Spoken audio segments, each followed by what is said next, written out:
London. When James Hyman was a scriptwriter at MTV Europe, in the 1990s, before the rise of the Internet, there was a practical as well as compulsive reason he amassed an enormous collection of magazines. If you're interviewing David Bowie, you don't want to be like, "Oh, mate, what's your favorite color?" he said. You want to go through all the magazines and be able to say, "Talk about when you did the Nazi salute at Paddington Station in 1976.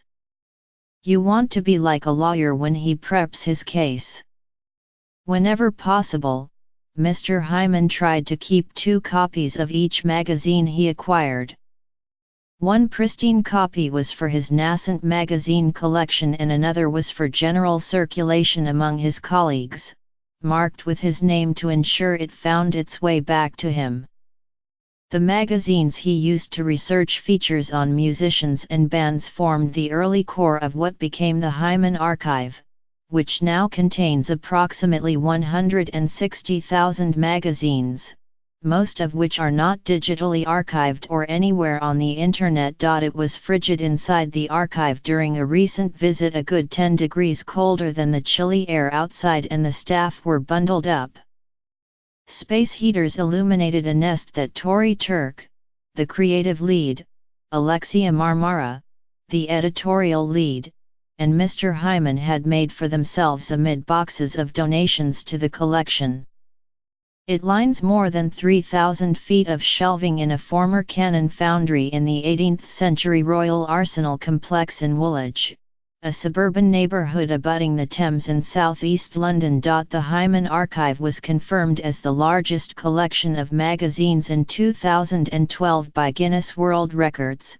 Then, it had just 50,953 magazines, 2,312 of them unique titles. Now, a year and a half after Mr. Hyman was interviewed by BBC Radio 4, donations are pouring in, and amid them Mr. Hyman and his staff have carved out space for an armchair and a snack-laden desk. The rest of the foundry is a storage facility used mostly by media companies to house their film archives and the obsolete technology with which they were made. At a moment when the old titans like Condé Nast and Time Incorporated are contracting, shape-shifting and anxiously hashtagging, herein lies a museum of real magazine making, testament to the old glossy solidity. The price of admission, however, is stiff.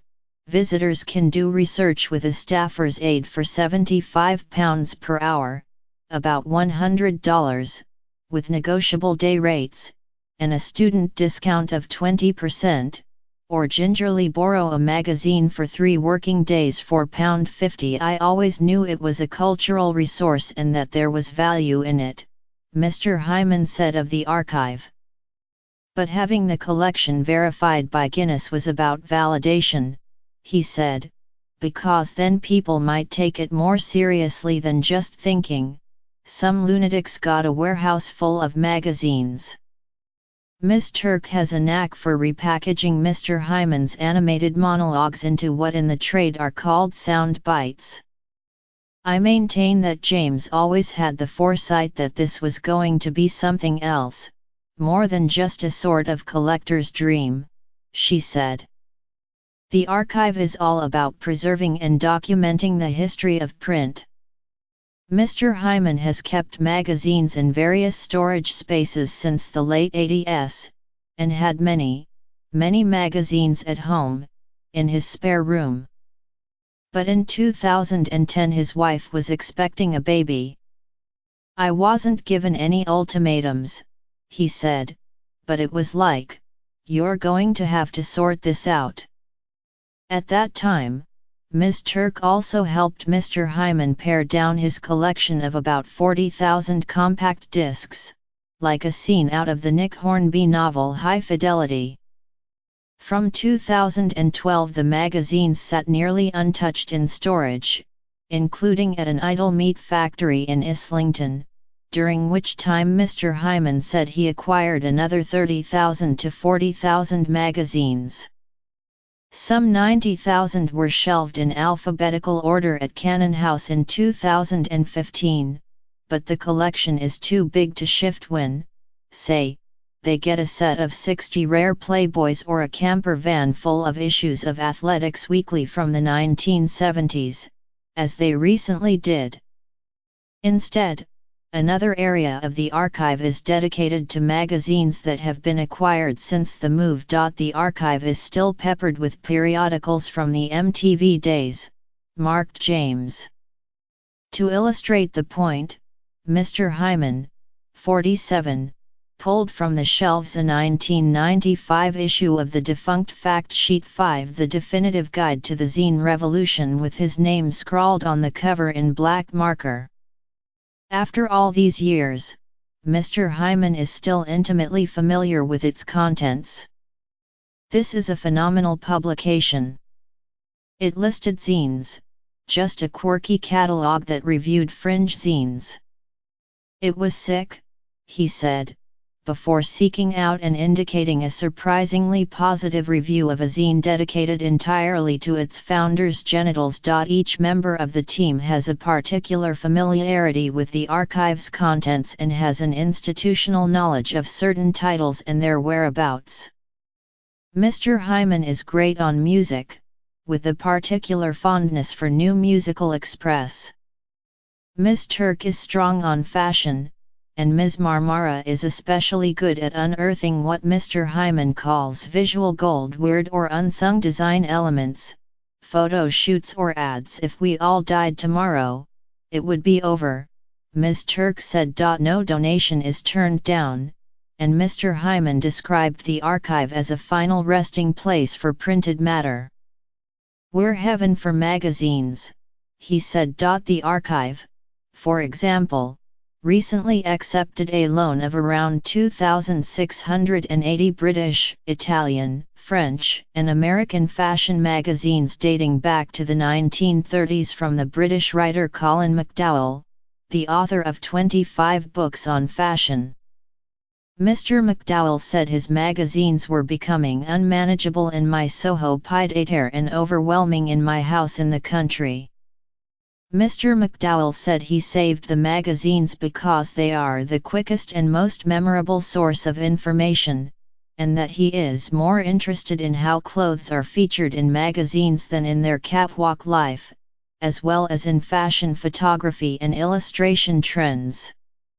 Mr. Hyman accepted the magazines on the condition that Mr. McDowell can recover them from the archive should he need them and that his collection remain intact. Jeremy Leslie, the owner of Mag Culture, a magazine shop in London that serves as the locus of a boom in independent magazine publishing in England, said that because magazines by their very nature are rushed to press, they reflect the particular quirks of society during short intervals of time in order to understand the value of the Hyman Archive.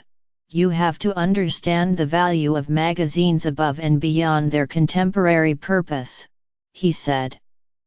There is a canon of great magazines that is forming, but actually when you look through even magazines that are central to that canon, you see the pages you don't get shown. There are so many subplots to this bigger picture that don't get spotted unless you have the whole thing. This is especially true of niche magazines or ones that aren't widely thought of as classics, Mr. Leslie said. When you come to look at something from 10 or 20 or 30 years ago, there are obvious kinds of historical archive-worthy elements, but they are also a great record of design trends, typefaces, photography, writing and technology, so they are fantastic records of time gone. During a recent visit, Mr. Hyman showed a reporter some of the titles and design elements he considers particularly important, including fake ads from Mad Magazine trolling the cigarette industry, Kate Moss's first cover, The Face, July 1990, the notorious B.I.G's first appearance in The Source, March 1992, Rihanna on the cover of the first free issue of New Musical Express, September 2015, and a hacking magazine from 1984 called 2600, which, Mr. Hyman said, is the frequency you used to use to get free calls if you blow your Captain Crunch whistle down the phone line, and lists all of the direct phone extensions in the Reagan White House. For the archivists, word is the highest praise. They're fascinated by the ads in a copy of Family Circle from 1974, and a cereal box-shaped Select magazine from January 1997 dedicated ironically to the year 1996 occupies pride of place above their desk, despite a Jolly Rancher candy that came with the magazine having melted inside it. There is also a copy of the British trade magazine Television from 1980, the cover of which features a bikini-clad model holding what appear to be the innards of television set. This is an early example of a sexy model selling technology, Ms. Marmara said. It's just so weird. The one after that they went back to showing just the technology. Mr. Hyman isn't a completist, at least not anymore. I used to be, he said, but it will never end. Instead, he is seeking funding to finish meta-tagging and digitizing the entire archive for use by academics, curators, and researchers. He still tries to get 2 copies of each magazine, but now it's because one needs to be unbound for faster scanning.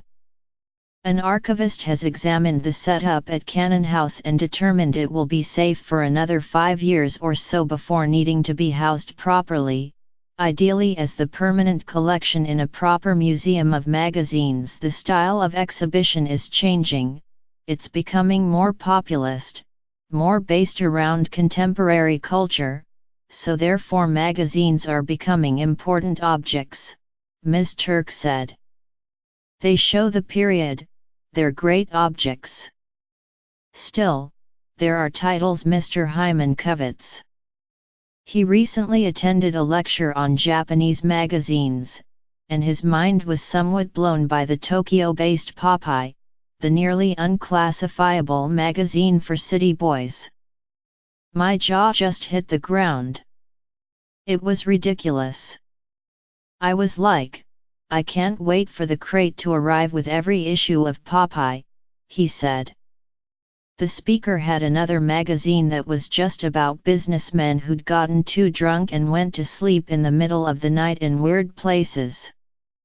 And he had 2 different magazines just about pigeons. I was like, whoa.